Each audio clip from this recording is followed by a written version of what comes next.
It's Sports by the Book at the South Point Studio. Here's Jeff Parles. Good afternoon, everyone. Welcome in. Sports by the Book is the show. South Point Studio is the site. I'm Jeff Parles. It is a free throw Friday. Yes. Vinny Magliulo's here. Bend your knees. Honestly, Follow through. I'm going to be outnumbered in about 15 minutes because Lou Finocchiaro is going to be here. Yeah. Gamblu, as we know. We're going to talk. We have not talked a lot. It's a free throw and a fight night Friday, actually. That's good. Because we'll be talking tomorrow's UFC card. Lou, one of the better UFC handicappers out there. Some macro thoughts on hockey. And then Lou will also be appearing this weekend as well with Alex White and Matt Neverett on Sunday. On Sunday, okay. Yeah. Well, he's in town for the weekend. That's good. Yeah, so it'll be good there. We'll see Lou in about 15 minutes. All right, Vinny, before we get into tonight's college basketball card, which is significantly better than usual for a Friday. I just want to start off with this is one of two race day weekends here in Las Vegas for the NASCAR 2024 season. Of course, the race that is the South Point race comes in the playoffs in the fall. In October, yes. In October. But here, the first Sunday of March, the Pennzoil 400, taking place up at the Speedway due north of town here. And Vinny, got some fun stuff going on. We got some good things. So today, it's a 3-event weekend for the Speedway. So the Truck Series is tonight. Tomorrow's the Xfinity race, and then of course Sunday will be the Pennzoil 400. I mention that because whenever, just like everything else, Jeff, whenever we have events here in town, always an uptick in handle, right? Because it's live here. And folks love to participate, and they like to make their plays. I will be out there tomorrow with Brendan Gaughan. And I think we've heard of him. Oh yes, Brendan and I will be with a South Point contingent presenting betting tickets, not tickets to for admission, but betting tickets. So we've got props up, particularly the group props. So we'll take 4 drivers and put them together, regardless of where they finish, regardless of whether they win the race or not, as long as they finish ahead of the other drivers. So everybody will get one from each group. We'll also hand out tickets on the manufacturers, out there as well. So somebody will get a Ford ticket, somebody will get a Chevy ticket, and somebody will get a Toyota ticket. The South Point booth out there is on the Midway is the biggest. It's huge. It's a lot of fun, a lot of giveaways, a lot of prizes for folks, and entertainment as well. I have a DJ out there as well. I am not DJing, nor am I dancing. I am, and I'm not driving. So what am I doing? I'm giving away tickets. I'm giving away free bets. Hold on a second. You're driving the action. I'm driving the action. Very good. I like that, Jeffrey. I like that, buddy. Very good. 100%. So by the way, this is a lot of fun out there at the Speedway. A huge weekend, honestly, in town. Yeah. A lot of our crew works up at the ballpark. Frank's going to be allowed to say Pittsburgh tomorrow. With that, I got to tell you, these stipulations and these bets. Oh, I know. We're all taking a page right out of Super Bowl prop betting. Yeah, which is good. Very much randomized everything. So does that mean tomorrow, like if you wanted to bet the over on how many times he says it? Over. Well, right. Pitt Panthers are playing. So what is the over and under for Frank? Give me a number. 9-inning baseball game. Doesn't it have to be 3 times an inning?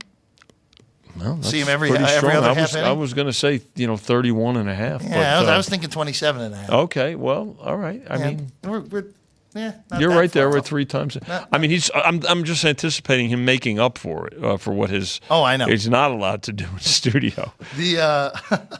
That's good. Of course, tomorrow Barry Odom rides a bull here on property. Oh, that's right. Yes, that's tomorrow night. Football coach, UNLV football coach. Yeah, so that will be taking his life and other body parts. Tough is coaching him up. Apparently, who's insuring him? God bless him. My goodness. That'll be a fun one. That'll be fun as well. And then we've got a UFC card that we're going to talk about. At the Apex, right? Usual Saturday afternoon, smaller card. Of course, UFC 300 is coming up, UFC 299. It's a pretty gigantic card next week. But we'll talk with Lou on that in about 10 minutes time from now.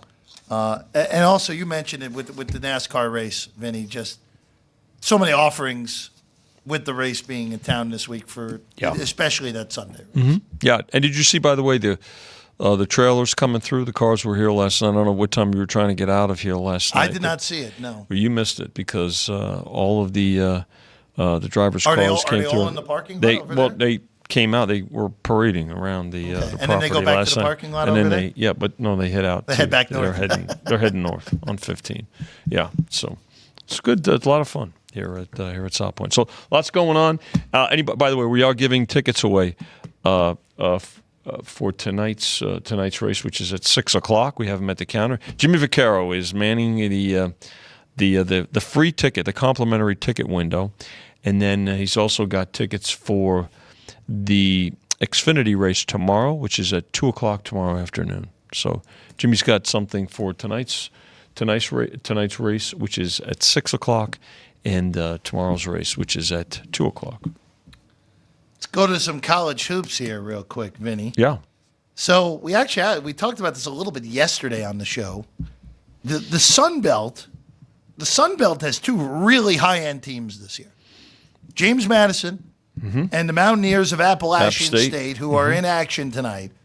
That's probably going to be a one-bid league, and both of those teams, I think, are of quality to be in the big dance. Appalachian State, of course, beat Auburn earlier in the year. Yes. In what was, honestly, scheduling malpractice by Auburn, going to Boone and losing that game outright. Well, I don't know about the scheduling part of it, but you talk about I don't know. Is that a look ahead? Well, you call it what you want. I don't think they expected. I don't think they expected what they got. That's for sure. I think that was a hey, this team's a lot better than we realized. Absolutely. Game. They did have Indiana in the next game, and they only beat Indiana by 28. Auburn did in the following game. And then James Madison, of course, started the college basketball season with a bang, winning in East Lansing, flipping around, winning that wackadoo game against Kent State. Both of these teams, again, James Madison went 12-0 through non-con. They're 27-3. They're not in action, but App State is. The App State, actually, James Madison is in action. We'll get to them a little later, but as you can see on your screen in a second ago, it was 14.5 on that. App State, 7.5. There's some 7 out there as well against Arkansas State, who is not a pushover. Really, actually playing some pretty good ball right now. Six straight Current form wins, is pretty good. After really bad form earlier in the year. App State, with a win tonight, will clinch the number 1 seed and win the regular season Sun Belt Championship outright if they hold tonight against the Red Wolves. Seeding is important, right? We talked about it. Current form is important. By the way, App State is up a full point here at South Point. We did open at 6.5. They laid 6.5 and 7. So that's where we're at right now. Also betting the game over. I don't really think that's a surprise here, Jeff. Almost 2 points from the 148 opener. So, but yeah, this is about seeding for the tournament and then winning the conference tournament to get in. It is, I believe, a one bid league. It's going to have to be with considering what is going to happen. Like with the Mountain West, right? I think the Mountain West is going to be the talk of the of Selection Sunday compared to the Pac-12, especially, and probably the Big East, and maybe even the ACC. I've been saying that for a month now. So, but this is an important game for both of these teams, and they're all important games though right now, right? Usually, most of them are now. Second time around for these teams, right? The second meeting in conference play. We're going to see conference play. The smaller conferences, some of them are going to start next week with conference tournaments, and that's why for us March Madness really starts next week. The big dance is obviously in the middle of the month, but start paying attention to this closing weekend or these closing games coming up for conference play, as well as these smaller conference tournaments, and get an idea of how you're going to handicap some of these teams once we get into the big dance. Well, James Madison, we mentioned 14.5 tonight against Coastal Carolina. Yeah. Chanticleer's rough year, to say the very least. It's one of those. Just handle your business if you're JMU. I'm not betting either of these games at the numbers that are currently out there. They did take the points in this one. Yeah, though, I'm not overly. That's a lot of points. It is. Getting on the Ebony road. home. On the road against a desperate team, right? Yeah. I mean, let's face it. What Coastal's hearing from their coach is, listen, the second season, if you will, is about to begin. Let's make sure we go into the postseason tournament in as good a form as possible, and let's see what happens. So So, listen, you think about that. That is a big number. Can they cover it? Absolutely, but also tread lightly if you're big favorites this time of year. Just remember, On the road. conference tournaments in some of these leagues start next week. Yeah. Sunbelt gets going on Tuesday. And Coastal Carolina will be playing in one of those games on Tuesday. They're the 13th out of 14th teams in that conference. Only, how about Old Dominion, who not too long ago was pretty darn good at basketball, not good this year, here in 2023, 2024. Going to the Ivy here. Now, we've talked about Princeton, we've talked about Yale, we've talked about Cornell. We'll get to those teams in a little bit. But the biggest game in the Ivy tonight, by a significant margin, is the game between Brown and Harvard. In Providence, the winner of this game will be in fourth place by themselves. Now, why is that important? Only the top four make it to Columbia University's campus next 2 weeks from now in the Ivy League Championship. There are still 3 games left for these teams after tonight. But for Brown and Harvard, where the first meeting, Brown went to Cambridge and won back on January the 15th.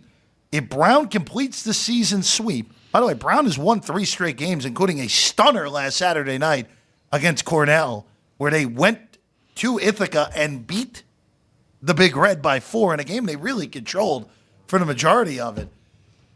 This is a big-time game in the Ivy. Brown's 2.5. I actually would look the way at a home team. There are some 2s out there. You're actually market high on this game. Well, they laid the 2. Yeah. They laid 1.5. They laid 2. So they're betting the home team here, and I could see it. I know it's a bit of a payback, but that's a mindset too. You have to fulfill it. But again, current form and Brown, deserved favorite here, and I would not be shocked if it does go up even more. To be honest with you, not by a long stretch, but I think we'll still see Brown money. We're going to need Harvard in this game tonight. Well, I just took the last of the 2s that are out there. There you go. Oh, there we go. That's right. You got to love. Don't you love the mobile apps? No, I mean it's just one of those where again Brown is playing some. The weird thing about this Brown win streak, all these games have come on the road. They won at Penn, they won at Columbia, and then of course, like we said, the Stone Cold shocker in Ithaca last Saturday. By the way, total just came down from 41 to 40. I don't know if you're interested in that the I total. am not. I thought that total was fine. Yeah. So just FYI, we give you the and when I give you the update, that's South Point numbers right here. I would as we expect speak. this game to be played either in the high 60s or the low 70s, which dictates that 140. Pretty physical, grind out type of game, Jeff. Yeah. Yeah, that would be where I expected. We have not talked much this year, Vinny, about the MAC with 2 A's. We've not talked much about them this year. The Metro Atlantic Athletic Conference, which is having a down year. Another one bid. Well, clearly a one bid, of course, but an interesting one in Poughkeepsie tonight. First time I've mentioned Poughkeepsie on the show. Marist welcomes Fairfield. Fairfield's tops in the league right now. A half game ahead of Quinnipiac, and a game and a half ahead. They actually have played an extra game. This is Fairfield's for the conference slate. This is Fairfield has 2 games left after this. Marist has 3 games left. They played 20 in that league. So a game in hand. A game in hand, correct. Here for Marist, a game and a half behind, and the Red Foxes have actually been bet a little bit here. Yeah, they are. We opened this game. We opened at pick. It's now 1 with the Red Foxes at home. And I suspect with some of these shorter favorites, we're going to continue to see favorite money. So just like we talked about with Brown. From 2 to 2.5, I think it'll be a similar situation with Marist here, Jeff. And again, going up. And look, the fact that it went from pick to 1, what's the next move? Well, depending on who it is and how much. Obviously you got to. Let's say you're taking a couple of dimes as the limit. Do you go right to 2? Probably if you're already, from pick. And then you just wait and try to find out what the threshold's going to be for that for that buyback. So, but I think we'll continue to see Marist money here. 4 o'clock Pacific tip-off. Well, this league actually has been bet a bunch here today because Iona, previous power in this league. When they had a different coach. Oh, look, not to besmirch Tobin Anderson. No, I'm just saying when they had I should say a more fiery coach. Yeah, when How's Patino that? was there, again, almost no one returned from a 13 seed a year ago with Iona. They've been bet tonight. As the market was as low as 2, back up to 3.5. It's actually one of your more bet games here tonight. This Quinnipiac Iona game, especially on the total as well, from 150 to 154.5. More folks getting involved. This is still more of a professional bettor's day, Jeff, because of name brand recognition on the part of the public. So they'll be more inclined to go tomorrow. Although the public will get to the last 2 games on the board, which would be Mountain West games, so the local conference, if you will. But while it's still more pro money, folks have been listening to the network too, and starting to pay attention to some of these smaller conferences to get ready for not only their respective conference tournaments next week, the smaller conference tournaments next week, but also getting ready for what they're going to see in another few weeks with the NCAA tournament, and looking for that value, right? Remember, I mean, we talked about it. As we get closer to it, there was a time, it may not seem so long ago to those of us who have been in it for a while, but when we would start some of these number 1 and number 2 seeds, we'd start at 30 and go north of there. Can't do that anymore, and that these smaller schools are a big part of that. Keeping it rolling here. We'll have Lou Finocchiaro in a few minutes from now, talking some UFC. Going back to the Ivy, Yale taking on the bottom feeder of the league, the Big Green. Dartmouth. 20, Vinny, on this one. Yeah. With a 132. They laid 18 and 19, Jeff. Yeah, not much of a surprise. No hesitation. Look, personally, to me. So, again, we've talked Ivy a lot more than I think a lot of people would have realized just because of the nature of Fridays. Yeah, and they play back-to-back. Friday, Saturday in the Ivy League. Dartmouth is bad. They are really bad on offense. And we will see that offense tonight go against a Yale defense that has been very good in conference play. They've also been the best offense in conference play. It's a bad matchup all the way around. No, it's Big Green. The question is how high do we go? 4:30. It's pretty high as it is. Game will go at 4. 4 o'clock. Yeah, wouldn't shock me if it goes even higher. I mean, this is a pretty one-sided game. We know some of these games we know we're going to be pretty one-sided on. We'll get the other Ivy games and also a big one in the A10 with a surging Ramblers squad taking on Dayton tonight in Chicago. We'll get those games. And also Air Force, the random roulette number generator, Air Force at this point as well. A big underdog yet again. But coming up next, Lou Finocchiaro will join us in studio when we get back. Sports by the Book, South Point Studio.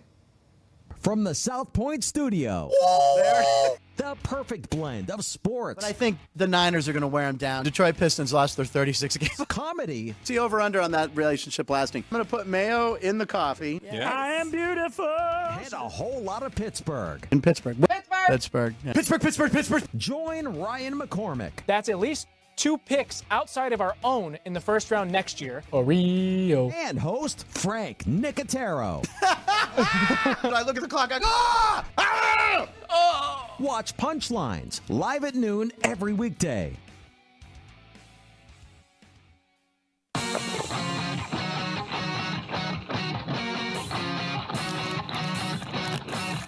Once you've satisfied your hunger, get ready for more of the hottest casino games in Vegas.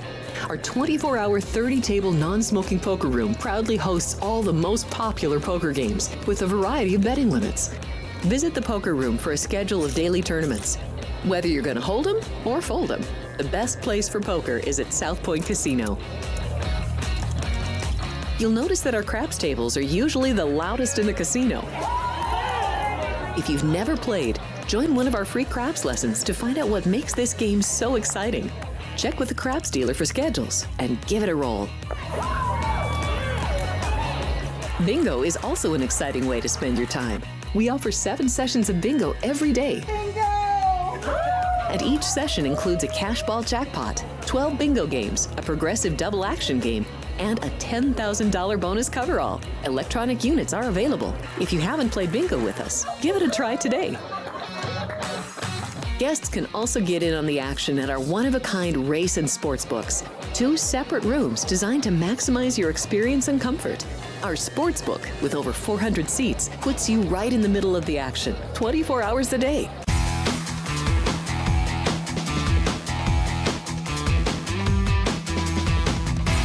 Welcome back in. Sports by the Book is the show, South Point Studio, where you find us. Again, if you're watching us today and you haven't hit that subscribe button, just hit it. It's free. Doesn't cost you anything. That's right. We like free things in this day and age, right, Vinny? Why not? I mean, it's just, you can't beat the price, right? 100%. Now joining us, Lou Finocchiaro on the desk. First time on this desk in the South Point Studio branding. Lou, it's a pleasure to have you on. It's great to see you here. Thanks so much for making time for me. I'm up here for the weekend and tickled to be able to share a few insights with you. You guys, by the way, are doing an excellent job. The authentic approach is appreciated by all the people that are tuning in, so keep up the good work. Well, thanks. Well, I appreciate it. I'm still trying to pass the audition, so I appreciate it. Put the good word in for Understated me, as always. my friend. So Lou, of course, hockey and UFC, 2 of your areas of expertise. And we'll start. We've talked very little UFC on this show, so it's a good person to have for talking UFC. Yes. Fight night card here in Vegas, as always. Not the sexiest of cards, of course. That one comes next week with UFC 299, and then of course the 300th a few months from now. But let's start right off. And as you said, this is a lesson in linguistics today here, Lou. Let's start off, Sean, with 24841, which is Al Sawadi against Rod Zahobev. Okay, I just give this. Very good, Jeff. Vinny, you're gonna have to help me on some of these. There's no Mayulos on here. I'm looking for no Finocchiaros. Oh, wait, we got a Petrino. Wait a second. Yeah, there is. He's a Brazilian, but we do like those vowels, don't we? There's a Pedro, too. That's easy. Very good. So in this first fight, guys, and I'm going to refer to the Kazakhstani tank as Loik, because that's just easier for me to pronounce. Yes, it is. This is a fight where Loik has the UFC experience. This is his 3rd fight. The last fight that he was in, he took on a guy named Rebecki, who's an absolute vice grip and killer. He got destroyed. But he's 1-1 in the UFC, and he holds experience as well as substantial size over his debuting foe, who's Al Sawadi. Al Sawadi has got high activity. He's going to pressure Loik, and Loik's going to be up for it. If El Sawadi can see the 3rd round, this will be a very competitive fight, but I look for Loik to be pretty live as an underdog. He opened a little bit less than the 165 we can catch right now, so I'm finding a little bit of opportunity in him. And 2.5 on the rounds prop, Lou. So if you like if he can get into that 3rd round or higher. If you're looking for Loik, you probably don't want to see that over 2.5. And if you favor El Sawadi, you'd be playing the over, I think. There you go. Right now, $1.55 on the total rounds to the over here. Kind of really correlated to what you're saying there, Lou, where if the dog gets home, it's probably going under. And if the favorite gets there, it's probably going a distance at this I think so, yes, exactly. And Lou, we've seen you and appreciate you coming here live today. And you've been on the network via your home base down in Arizona. Yes. Do you get involved? Talk to the folks about a little bit about your totals. Do you do as much with the totals as you do with sides? Absolutely. Okay. I like to work the totals, and I'll work props as well. I think that as you look at the jigsaw puzzle that is a fight or a football game or a baseball game, to not take every bit of information in would be, I think, a mistake. As well as sportsbooks try and offer more and more on their menu, I think it's hard, especially in some of these boutique sports that I cover, College World Series, hockey playoffs, the UFC. It's harder and harder to be razor sharp like you guys are in football or these college basketball games.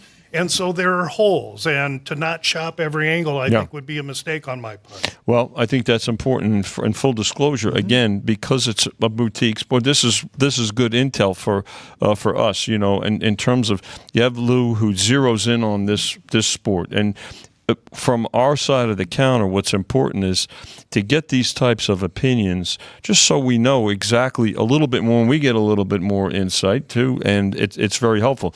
You oftentimes hear myself and Chris Andrews and Jimmy talk about, hey, you know, somebody comes up and, you know, is a professional in college football and college basketball. You have to apply the same mindset to in this case the UFC, Lou. So it's valuable intel for us, and it's very helpful so your play is going to warrant simply not just because you're sitting here, but more of a move than a casual fan, and that breakdown is helpful. Well, I like to think, but I will say so far in the 2024 campaign, favorites in the UFC are running 65%. Yeah, pretty good, yeah. And in the last 2 weeks, they're 20-4.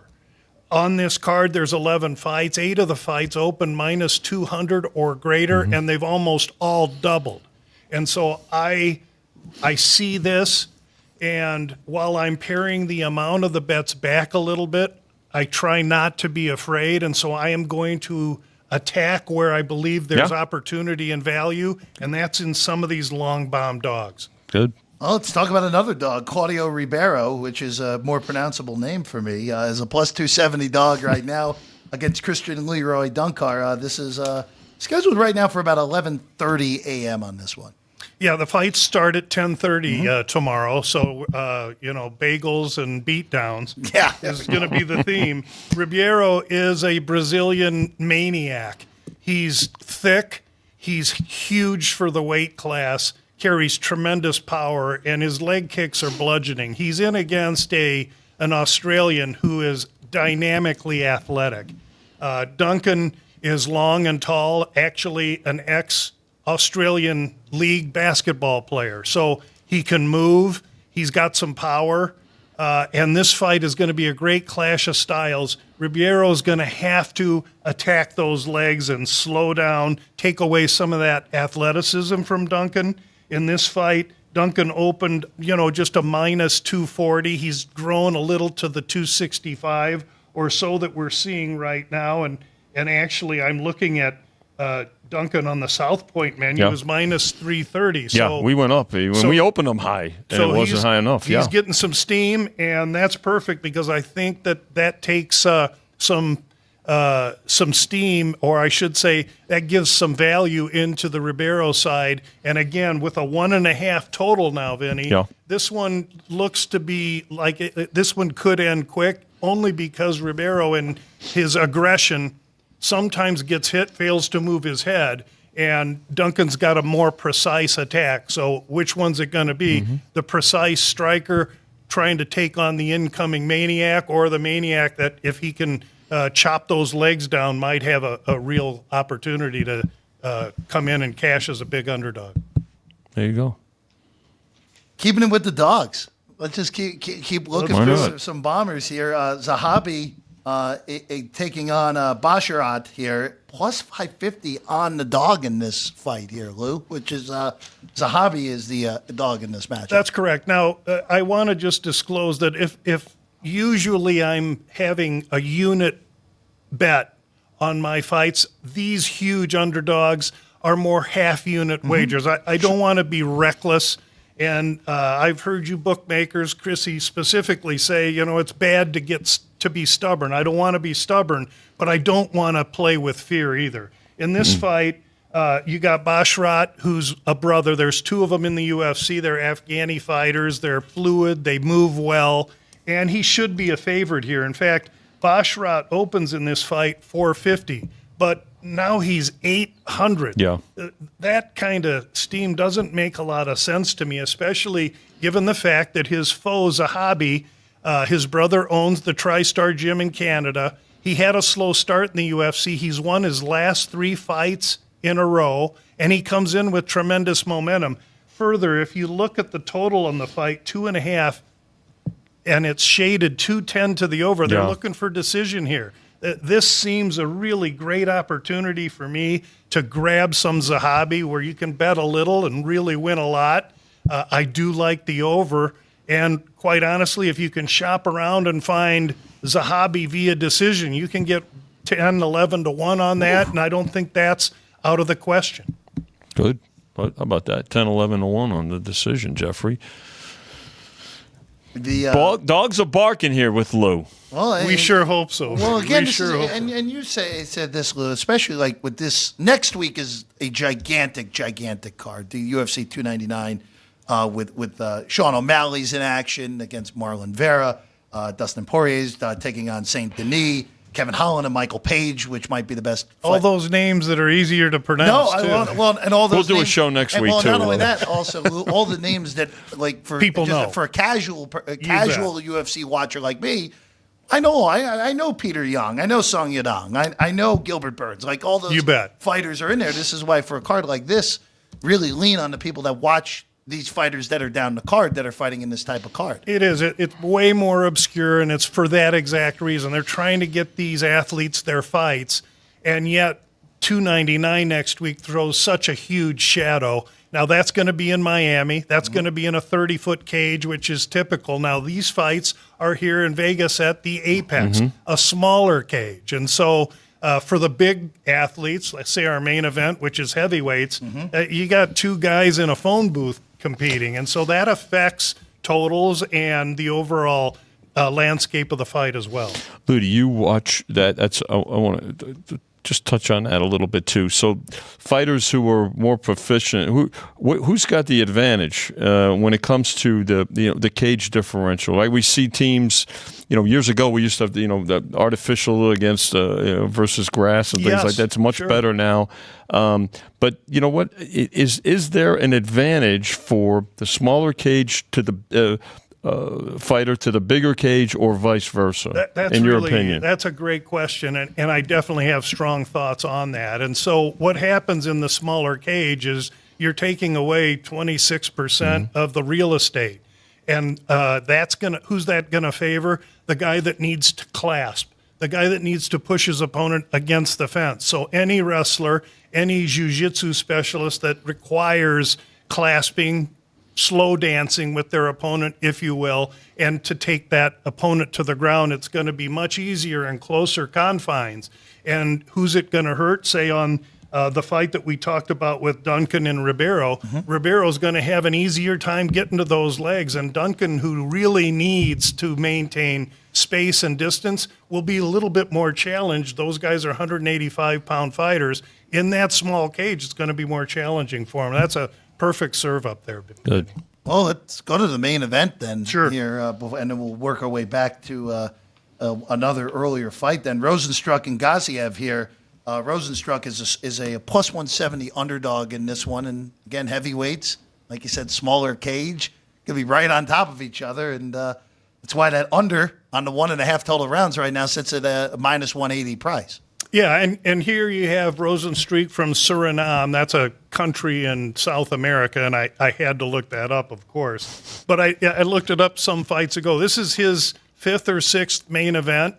He's a perfect gatekeeper at heavyweight to see if you're a top 7 kind of a fighter or if you're not. And his opponent, Gaziev, a Dagestani fighter, and when you say Dagestani fighter, what you know you're going to get is a mauling, grappling, wrestling grizzly bear. And now Gaziev is more than that because he can strike as well. His propensity has been, in his one UFC fight, though he enters undefeated at 10-0, is he slowed in his first UFC fight.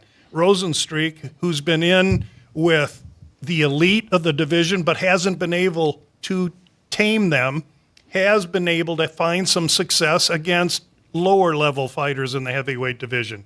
So this fight here is going to establish for us if Rosenstruck remains a top 8 heavyweight fighter, or if, in fact, the Dagestani Gaziev can make his way in.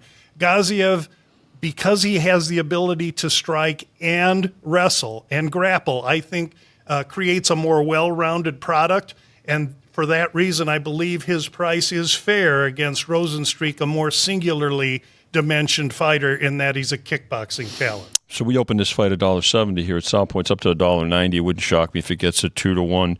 Lou, I believe if I looked at just to prepare for the card and looking at it, I think Gaziev's been a little bit busier or fought more recently, right? I think it's a couple of months ago well, at least in the last year, I'd say he's been the busier fighter. Does that enter into your handicapping at all in terms of not only obviously current form, but I think Rosenstreich is this his first fight since last spring or last summer, maybe? That's exactly right. Okay. That's an astute observation. And so what's he been doing? Some of us bookies, we watch a couple other things. This ain't your first rodeo, huh? No. But does that enter into your play here for this? We're breaking down this game, their handicap. It absolutely does. And while the ring rust thing may not be quite what everybody thinks it is, the reason for Rosenstreich, his layoff in this instance, is because he was just getting taken down and dominated because of his singularly dimensioned style. And so he's been in the gym working on not what he does best, but what he really needs to improve upon. And so the question now becomes, is 10 months enough to get apt at wrestling and grappling? And my belief is it absolutely isn't. Against a Dagestani vice grip, no. And so I think the well-rounded nature to Gaziev still presents advantage for him, and the fact that he's been busy, even though it's only one UFC fight under his belt, it was recent, and it was against a guy that had won his last 4 fights, and he finished him. So I think that there's a lot of compelling reasons as to why Gaziev is the favorite here. Good. One more dog I want to ask you about. Alex Perez in action here against Mokiev, the second to last fight of the afternoon at the Apex, plus 290 on Alex Perez in this fight. That's right. And in this fight, I'm going to actually talk out of the other side of my mouth and favor Mokaev, who opened minus 255. And you can see now he's grown in favoritism as well. But maybe in this one, rightfully so. He's 23. He's totally focused. He comes in with great momentum.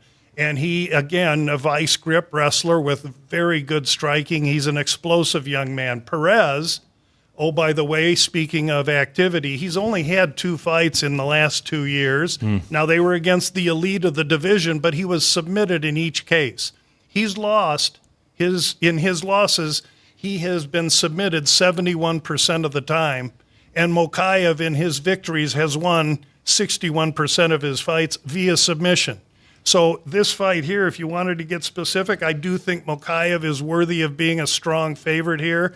The UFC would love to see him win because it injects new blood into a division that between Brandon Royval, Brandon Moreno, and Alex Pantoja is in dire need of fresh blood.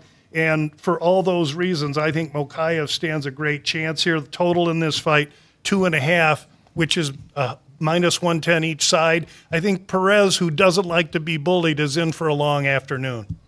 Great. And the other thing is too, these numbers they run quicker. I mean, our numbers typically we're up later in the week than a lot of other folks. Full disclosure, there's more one-way action consistently, not just early, Lou. And again, it's professional opinions that mean a lot. And you're going to see them move a lot quicker. It's not like these are 10-cent or 20-cent moves, the bigger the favorite that you see. No, it's a volatile market. This is not an NFL market. Right.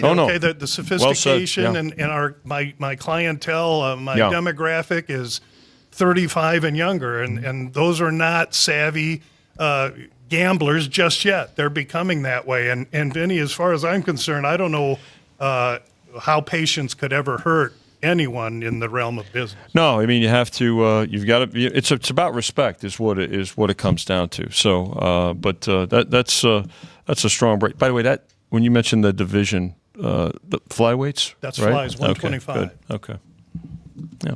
Before we let you go, Lou, I want to go to some hockey real quick. There are 3 games today. There are. Which 5 of the 6 are either not particularly good teams or disappointments. this year. Yes. I still think New Jersey's ultra talented, as Vinny and I have discussed on many occasions. Once they find a goaltender, I think they'll be even more Get talented. better between the pipes and be a lot better. Arizona's at Ottawa tonight. Philadelphia's easy trip down to D.C. to take on the Caps and the Devils in a 2003 Stanley Cup Final rematch, Vinny. No John Sebastian Giguere here. Very good, Jeffrey. Devils, big Very favorites good. In Anaheim here tonight. Lou, is there anything that stood out to you in those 3 games or no? Jersey's playing for a lot, and they do need a goaltender, and we're just about to the trade deadline, and we'll find out a lot about how these teams view themselves after that trade deadline. There's just not a lot of goaltenders to go around. Right. Jersey's just on the outside of the playoffs trying to make that wild card.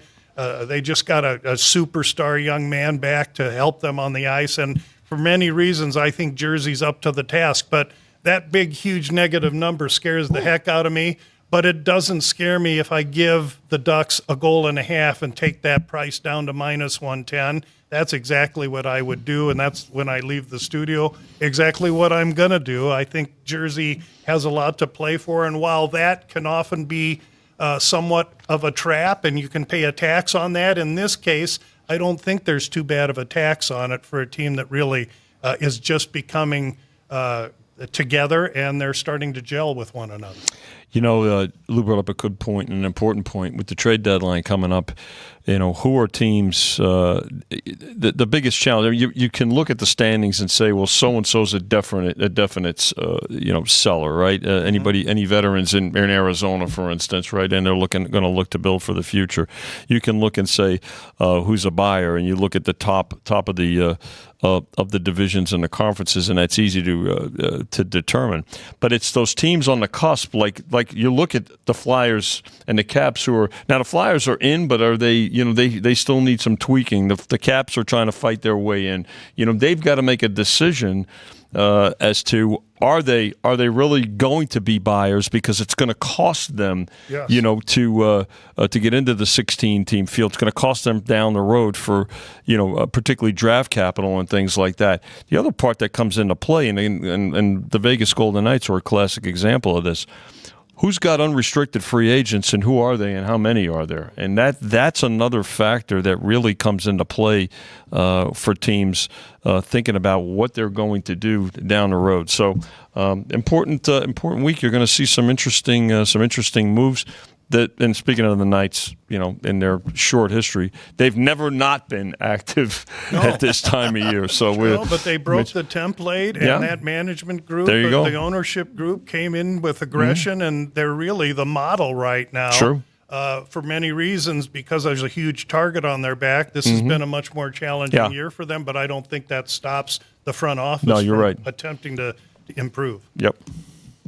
A lot of injuries they've dealt with. Still hanging on, though. Still safely in the playoffs in that Pacific. I don't know. They're battling right now. I mean, let's face it. Edmonton is right behind them in the standings. Stone is now done for at least the season, and I think that's going to come into play in terms of, as Lou mentioned, what they're looking to do in terms of the trade deadline. And so they did get their defensive pieces back, but. They're probably looking at somebody that can either get them some points on the wing or certainly up the middle. But just hard to improve the heart and the soul of your team, and that's not easy to do. Yep, good point. No, it's not. Again, Canucks well on their way to winning the Pacific Division in a fight with Dallas for the top seed in the West. It kind of feels like, I know Florida made the Cup final with that miraculous run a year ago. It kind of feels like just from. I don't want to say from the casual side of things, but that's the easiest way to put it, where they've just kind of gone about their business, floated under the radar for a team that has the most points in the NHL, tied with Boston right now. That Florida team is really, really good, and they're playing awesome right now, winning 9 of their last 10. In the Cup playoffs, a bracketed tournament-style playoffs, it's so important in my handicapping process to find a team that was there last year and maybe got their nose rubbed in it a little bit, and that is Florida. That's also Dallas. And these are teams, these kids play hockey when they're 6 years old, 8 years old, going to the rink at 4 in the morning. And so this is their dream. This is all they want. When they come to Vegas to play, there is no Vegas flu during the playoffs, okay? So these kids are trying to fulfill a dream, and they're focused on it. And so I would think, and I would tell you can count on concentrated effort from those teams, and teams that haven't been there, say Vancouver, that's had a great regular season. I think this might be a good year for them to get their nose rubbed in it, simply because sometimes you're a little starstruck by being in the playoff situation for the first time, or maybe the first time in a few years. Yeah, good point. Well said. Well, Florida a couple of years ago. Exactly. Right? Then they get in on the last day of the season last year, really, when you think about And it. made a great run. And made a terrific run all the way to the finals. Down but 3-1 to the best regular season team in NHL history. And the next thing you know, they're in the Cup final. I think what happened to them last year makes them better, to Lou's point. Yeah, I do agree with that. That will be, if we do get that Florida-Boston second round because of the pod system they have, not the straight up 1 through 8 anymore, that would be a heck of a 7-game series. Yeah. The only question would be at that point of, do they just beat the heck out of each other, that there's not much left in the tank for an Eastern final, especially if it's the New York Rangers, who are also playing some magnificent hockey. Good hockey. Yeah, if you're a Boston fan or a Florida fan, you sure would like to avoid that matchup. Yeah, you'd like Toronto to win a playoff series for the second consecutive year. I don't. Even though they're ultra talented. I view Toronto like Edmonton, fast, designed better for the regular season than any other team, but they are not designed for success in the playoff season when the ice gets really crowded and you have to play from the goal out. There you go. 100%. Well said. Lou Finocchiaro, thank you for being with us today. It's always a pleasure to have you, and you're welcome anytime. Thanks for letting me barge in, guys. Always Anytime, a pleasure Lou. to share insight. Come back. Absolutely. When we come back, we'll finish off the college card for tonight. A big one buddy. in Chicago with Dayton taking on Loyola, and more when we get back. Sports by the Book, South Point Studio. If you're celebrating a special occasion or just love fine dining, you're in the right place. Come experience the crown jewel of South Point restaurants, Michael's Gourmet Room. Welcome. With over 600 different types of wines and magnificent dishes prepared tableside, you'll revel in the rich classic Vegas decor and the best black tie service in the world. This intimate gourmet room has earned accolades galore. Come to Michael's Gourmet Room for an unforgettable dining experience. Another famous restaurant is the Silverado Steakhouse, where you'll find the charm and service that discerning patrons require. From top quality steaks and chops to fresh seafood and desserts, you'll love the award-winning wine list and menu at Silverado Steakhouse. Steak lovers have even more options with primarily prime rib. Catering to hearty appetites, the menu features a variety of flavorful prime rib cuts, dry-aged to ensure tenderness, and then seasoned and slowly roasted. Although prime rib is our specialty, it's not the only thing on the menu. There's something for everyone. And if you're craving a taste of Italy, come experience delicious Italian cuisine and the attentive service at Don Vito's. Our culinary team starts with the freshest ingredients and transforms them into traditional favorites. And don't forget Italian desserts. Don Vito's. Savor the taste of Italy. Finally, if sushi is more your style, join us at the popular Zenshin Asian restaurant and sushi bar, where we're serving up the freshest sashimi, nigiri, and sushi rolls. And beyond the sushi, an exciting contemporary Asian cuisine menu, plus a variety of specialty drinks, Japanese and domestic beer, wine, and sake. Balance your hunger with Zenshin.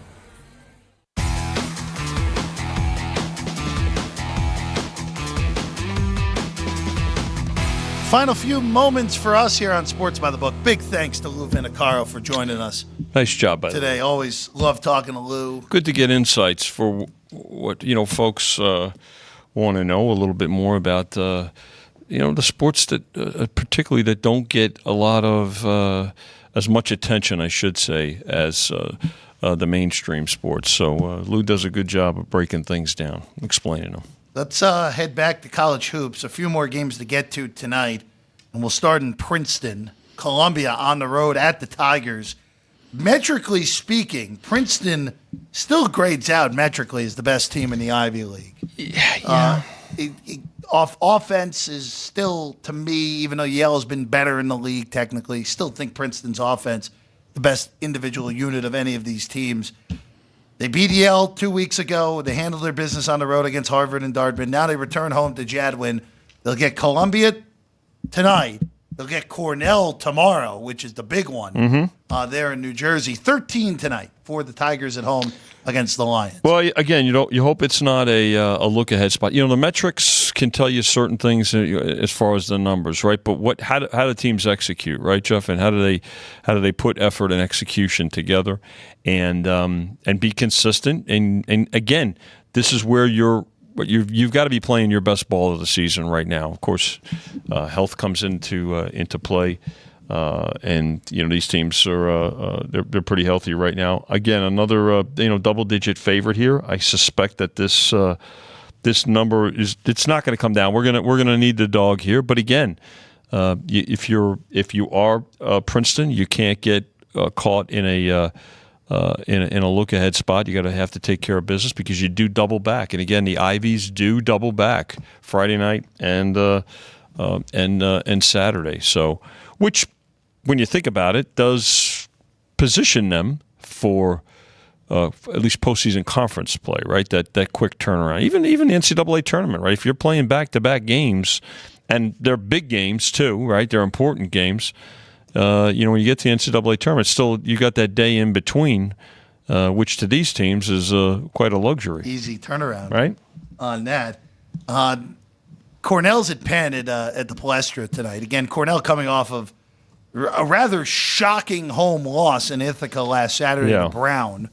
Now, that was their last home game too, so they're done at home. They go Palestra tonight, Jadwin tomorrow to take on Princeton. Then they go back to the Tri-State and take on Columbia. So, interesting stretch to end the season here for Cornell. They're 4.5 tonight against Penn. Not shocking, a high total here. Two teams that want to play fast. And Cornell's offense is quite good. Yeah, total hasn't moved that much, but it's still high. 158, 157.5, right around there. But no look ahead here, at least in the eyes of the bettors. From 3.5 up to 4.5. So they laid both the 3.5 and the 4, Jeff. So again, but it's another spot where hey, you've got to handle things, right? Especially now you're going to be on the road. So even though these are it's not like they're flying cross country or it's terribly far. Weather. Not easy travels right now in some. A lot of bus trips here. Upstate, my friend, is a little snowy right in the last couple of days. Here's the question, though, Vinny. When is it not gray and snowy in central New York? Well, especially at this time of year, yeah. So what you're saying, they're used to it. I don't. It doesn't necessarily help to be the bus trip at all, but a little team bonding. There you go. Yeah, there it is. Again, Cornell, Princeton, and Yale, I should say, will all be in the Ivy tournament this year in New York City at Columbia, the host this year. It looked like Columbia for a time was going to be able to sneak in, get that 4 seed, and maybe make it a little bit more interesting. But Columbia now will be on the outside after tonight. They will be 2 games behind the winner of Brown and Harvard, and it will be really whoever wins that Brown-Harvard game tonight in Providence has just such a nice move into getting themselves to the conference tournament. Another reason why Princeton can't be in a look-ahead mode, right? Yeah. Which exactly what you said. As of this moment, Princeton has the 1 seed. If Princeton wins out, they will hold the 1 seed in the conference tournament. Yale will play Cornell in 2-3, and then whoever gets the 4 in the Ivy, which will be a fun tournament when that comes through. All right, let's go to Chicago. Loyola at home. Their long win streak snapped with a blowout loss earlier in the week to St. Bonaventure. They return home to take on Dayton. We've talked about Dayton plenty on this show. They're clearly going to the NCAA tournament. They're one of the 25 best teams in the country, I think, with relative ease at this point. 6 seed, 5 seed, depending on which bracketologist it is right now. I will say this. I think Loyola got a little bit – there's some people that got a little excited with Loyola during that win streak where they beat, according to Ken Palm, they beat one top 100 team with George Mason, who they beat twice. Then they went to Bonaventure, and Bonaventure really cracked them earlier in the week. 15-point win for St. Bonaventure. That was not really even that close. I think either you're back to 1.5 here. There's still some 1s in the market. We open at 1. Yeah, And it went up. I would lay that one with Dayton. I just think they're much better than Loyola is. I know it's a tricky spot, hard place to play. Yep. But I just think Dayton's significantly better than this Rambler team. Well, and again, thing about Dayton, you mentioned about a rating. You know what? They're in my ratings anyway, Jeff. I mean, they're right hovering right in the vicinity of the South Carolinas.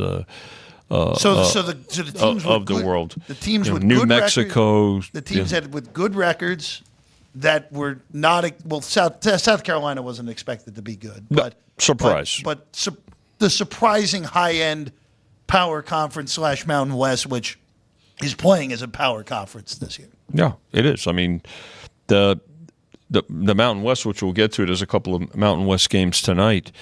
On the end of the card, at least the regular card, not including the added games.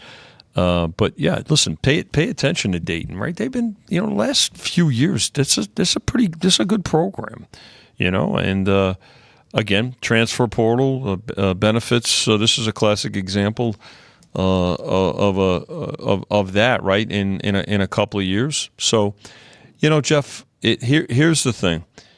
These are the games we've said it, and I'll continue to emphasize it. You want to pay attention to these games because some of these we have to, on our side of the counter, make sure that they're not going against an opponent that's overvalued or what I mean. Because the and folks out there, when it comes time to the end for the NCAA tournament, they're much more educated now, and they have a better idea of the quality that exists outside of the Power 6 conferences in college basketball.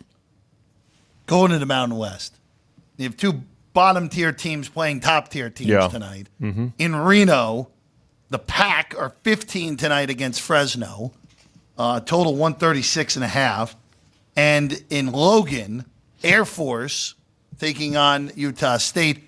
17.5 now. And climbing. For the Aggies at home against Air Force. 16 was not enough. Not enough, no. So, both double digits here, 15. Let me see if we Nevada, you're starting to see maybe a little take on it, but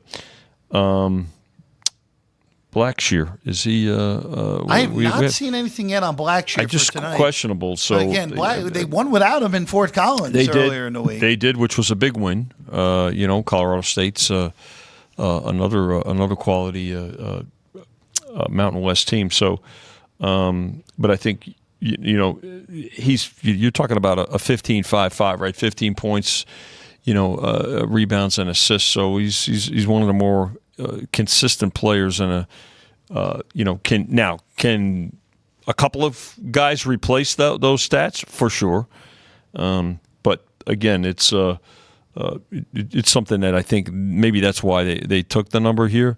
But again, look, let's face it, 7:30 start, and one of the last two games.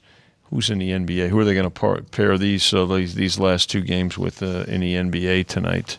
So we talked about it the other night, right? Your last two games, Milwaukee and Chicago, and then the Wizards on the second of the LA double. So the Clippers, especially if George is back and they're a big favorite. Looks like he may go tonight because they're laying the 15, and then the Bucks. So I think those are the teams that the general public will be looking at. The two big NBA or the two NBA favorites, and then the two big home favorites overall in the Mountain West. Before we go here, in college hoops tomorrow, Baylor, Kansas is the line that stood out to me in these early ones that are starting to pop in some other spots. Where Kansas, we don't know if McCullough's going to play yet. Big difference if he doesn't play, Jeff. Obviously, yeah, I would say I for sure. I think I'm leaning towards him not playing, and I think 4 is probably what you're seeing, and it's probably low if he doesn't play. 4.5 right now. Okay, that's low if he doesn't play, in my opinion. Baylor, pretty desperate for a. Maybe desperate's not the word, but they're looking for a signature win. And this could be the one. Well, and also too, Kansas loses, there's an outside shot Kansas could fall legitimately to 7th in the Big 12. That's a fair point, too. The best conference in the country this year. Yeah, I mean, there is a legitimate shot if they lose. Loser of this game has a shot to fall down in the conference because at this point, Iowa State and Houston pretty much, Houston's good with the 1, Iowa State's good with the 2. Mm-hmm. After that, Kansas, who is at 9-6, all the way down to K-State, who's 7-8. They're only separated by 2 games with three to go. Yeah, and Kansas is not a deep team. That's been as their we've problem talked all about. year. I think you said 4.5. I think it may go higher, particularly if he doesn't play. There are a lot of good games tomorrow. We'll break them out all tomorrow morning, 8:30 when we start. Alex White and I getting you ready for the whole college basketball. Hold it down while I'm out there in the wind at the track. Hopefully you don't get blown off the Las track. Vegas Motor Speedway. 60-mile-an-hour winds. I'm gonna run with the wind behind me. There you go. Vinny, great work as always. Jerry, Sean, good job. I'm Jeff Parles. We'll see you again tomorrow, 8:30 in the morning here on Sports by the Book, South Point Studio.